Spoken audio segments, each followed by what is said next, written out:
Zobunga n'ebijanja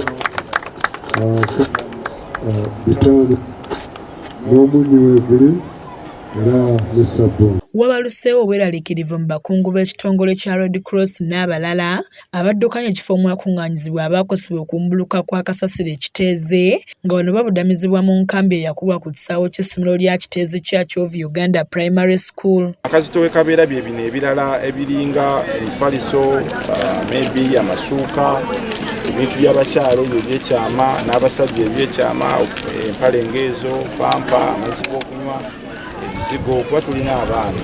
Buli lukya omuwendo gw'abantu abeeyuna enkambi eno gweyongera ekigenda okuviirako ebbula ly'ebikozesebwa omuli ebyebikkwa n'ebirala nga wetwogerera bano baweze 360 nga bino bikakasiddwa omwogezi w'ekitongole kya Red Cross Cliff Wamala bw'abadde atikkula abakulembeze b'enzikiriza abeegattira mu kibiina ekya Interreligious Council of Uganda 2 lye beetiikidde abantu abaakosebwa.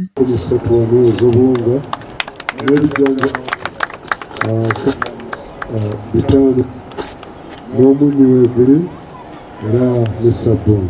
Bano bakulembeddwamu ssentebe waabwe era ssaabalabirizi w'ekkanisa ya Uganda the Most Reverend Samuel Stephen Kazimba Mugalu nga bano bawaddeyo ebintu omubadde obuwunga, ebijanjaalo, sabbuuni n'ebirala nga basoose kusabira abantu bano n'okubabuulirira ebigambo ebibazzaamu essuubi.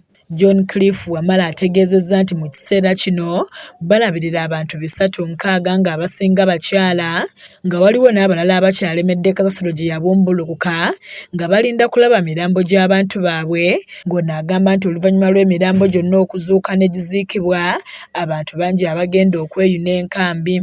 Yeeyongerako ejjo twasuze abantu 328 so buli lukya twatandika n'abantu 35 buli lukya enamba egenda yeeyongerako.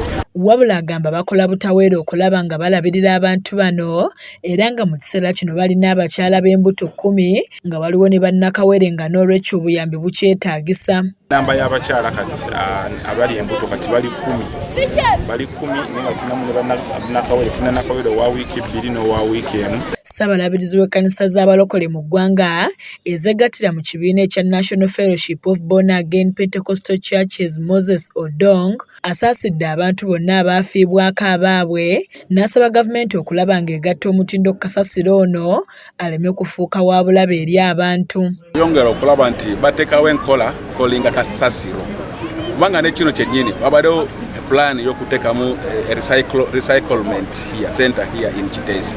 Ono yennyamidde ku nkola za gavumenti ezitambula akasoobo kyagamba nti kyandiviirako abantu okufa kuba waliwo enteekateeka y'okukozesa kasasiro ono naye neerwawo okusibwa mu nkola.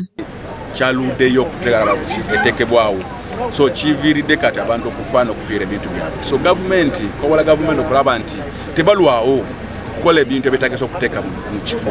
Ne bannaddiini abalala bategeezezza nti mu mawanga amalala kasasiro abalibwa nga kyabugagga omuva amasannyalaze, gas, ebigimusa n'ebirala nga mu Uganda kasasiro mungi naye olw'obugayavu bwa gavumenti atandise okutta abantu. Nulira okubanga wabaddewo okulagajjala okumala ebbanga nti ekitusse leero nti kasasiro ate mu mawanga amalala bamutwala nga golodi bakolamu amasannyalaze n'ebintu ebirala kati ffe tukutte ekyobugagga kyesanse okututta.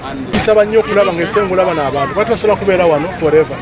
Health insurance gye tukubiriza ennyo nti gavumenti yaffe giteeke mu nkola kikulu nnyo.